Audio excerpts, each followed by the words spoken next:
Selamat datang di channel Syiar Kalam FM. Bismillahirrahmanirrahim. Assalamualaikum warahmatullahi wabarakatuh. Alhamdulillahi wassalatu wassalam ala habibina wa syafi'ina rasulillah wa ala alihi wa sahbihi wa man walah wattaba'a hudah wa ba'd.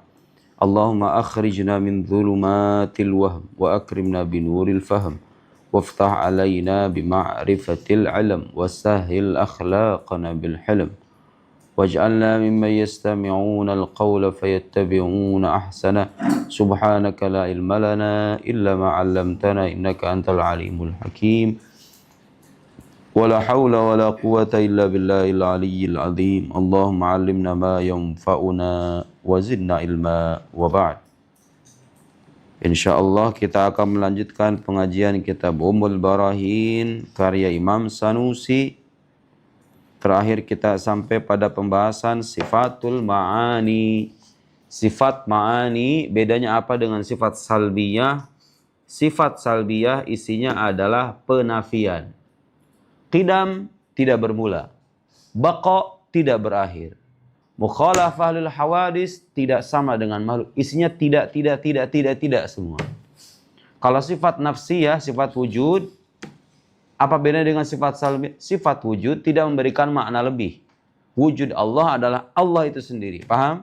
Sifat ma'ani adalah sifat yang ada. Ada pada zat Allah subhanahu wa ta'ala. Bukan cuma penafian. Allah punya kuasa dan kuasa itu ada pada dirinya. Allah punya kehendak, kehendak itu ada pada dirinya dan seterusnya. Kemudian kita katakan, sifat Allah yang tergolong sifat ma'ani ini gak bisa dibilang adalah Allah itu sendiri. Tapi dia juga bukan selain Allah. Kenapa bisa begitu? Karena kalau kita katakan, misalnya Allah punya sifat kuasa. Kuasanya Allah itu sendiri?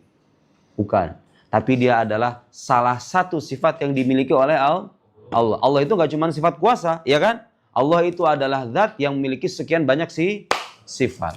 Jadi gak bisa dikatakan sifat Allah itu adalah Allah itu sendiri. Tapi dia juga bukan selain Allah karena dia berada pada zat Allah. Gak bisa kita katakan sifat kuasa itu bukan Allah. Gak bisa juga. Terus apa yang benar? Sifat Allah itu adalah sesuatu yang dimiliki oleh Allah subhanahu wa ta'ala. Bertentangan gak itu mengatakan begitu? Bukan Allah juga bukan selain Allah. Gak bertentangan karena ini maksud berbeda. Ketika saya mengatakan bukan Allah dari sisi wujudnya. Tapi kalau saya bilang bukan selain Allah,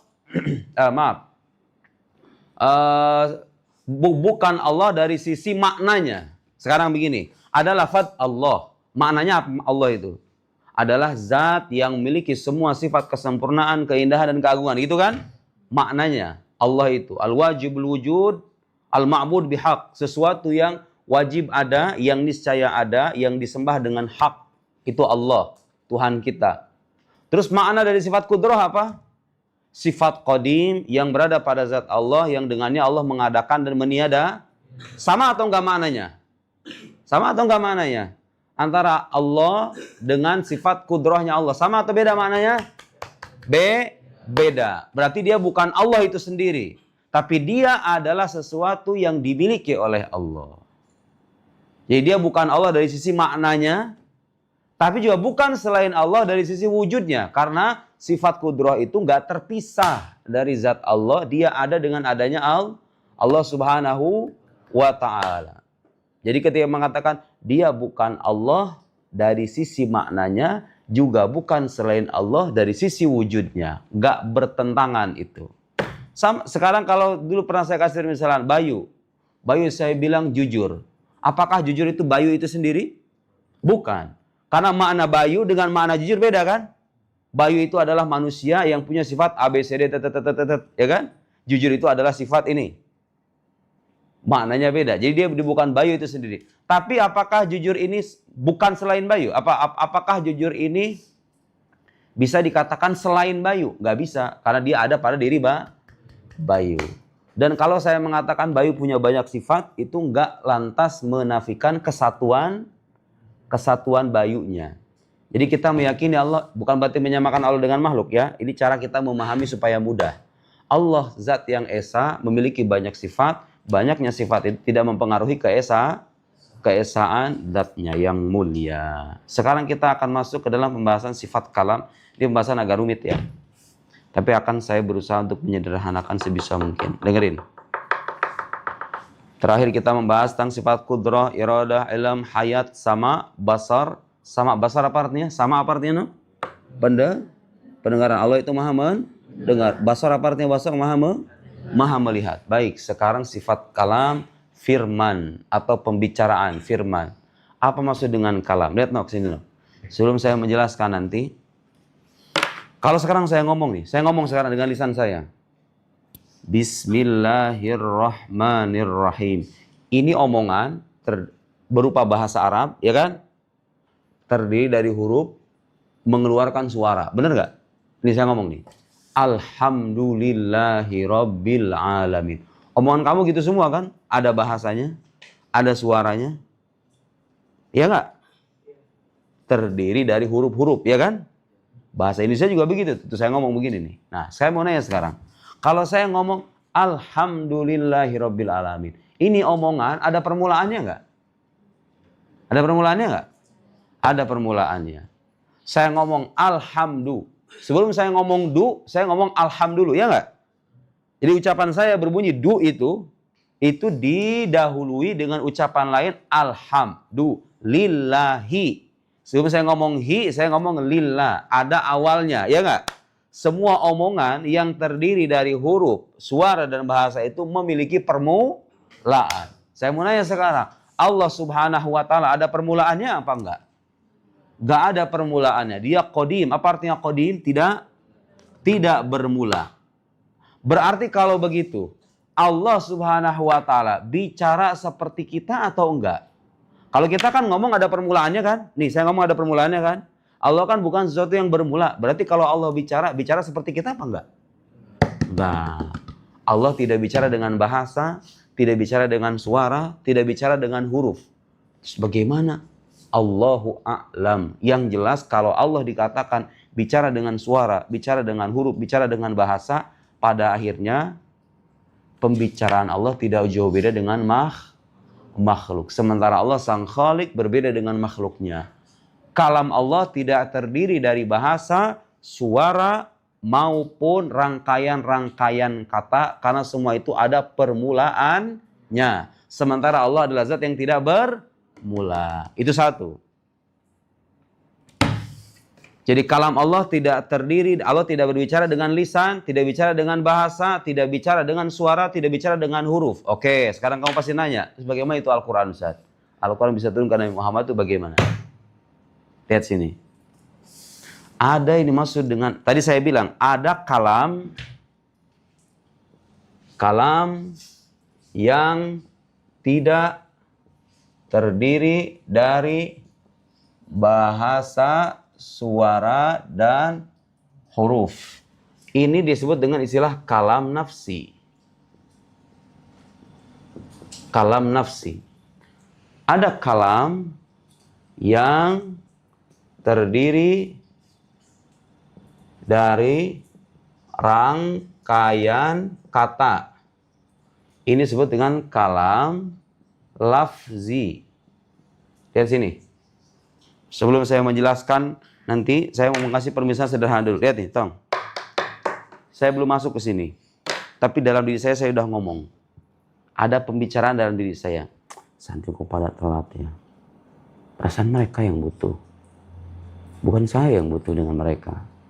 Kenapa pada telat ini? Lihat. Kamu pernah terjadi nggak? Kamu ngomong tapi kagak ada suaranya. Pernah terjadi nggak dalam diri kamu? Pernah nggak? Nah.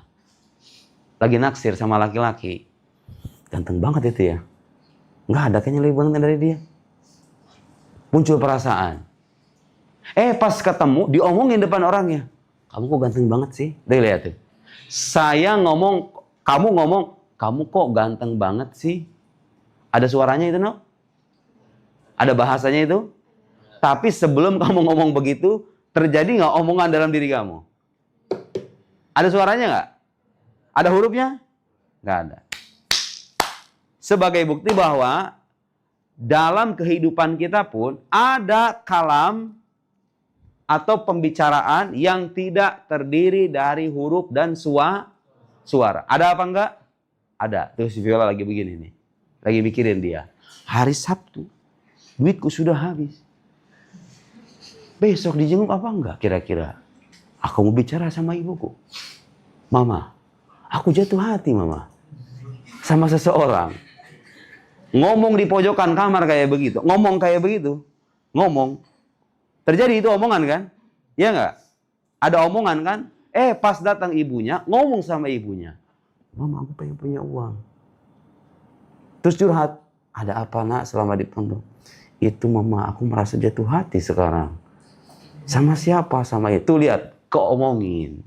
Yang tadinya berupa makna dalam diri, terucapkan dengan lisan.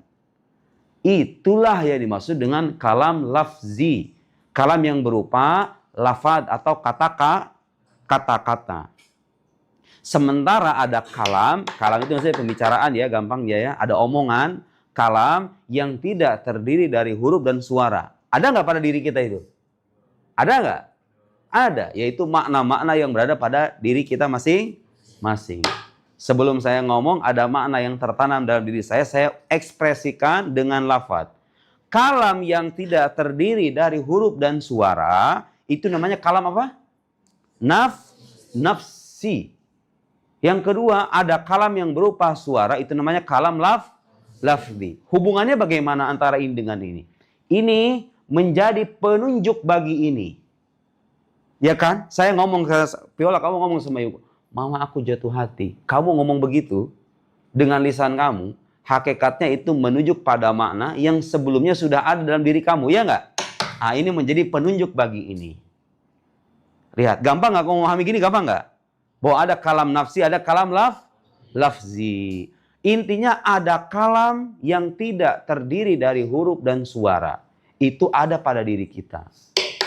Nah, kalau sudah paham ini, ya sekali lagi, contoh-contoh begini bukan berarti kita menyamakan Allah juga begitu, enggak. Tapi itu contoh bisa memudahkan kita untuk mencerna penjelasan para ulama bahwa kalam Allah yang qadim. Yang qadim itu artinya apa? Yang tidak kalam Allah yang berada pada zat Allah, yang qadim, itu tidak terdiri dari huruf, suara, dan bahasa. Hakikatnya kita nggak tahu. Tapi kenapa dia harus ada? Kenapa dia harus ada? Karena kalau Allah tidak bicara, berarti Allah bisu dong. Paham nggak? Mana yang lebih sempurna, Nok? Bicara atau tidak? Bisa bicara atau tidak bicara? Bagus. Allah maha sempurna. Allah punya sifat kalam yang qadim, yang tidak terdiri dari huruf, bahasa, dan suara, dan itu ada pada zatnya. Kemudian, kalam ini Allah wahyukan dengan cara yang kita nggak tahu.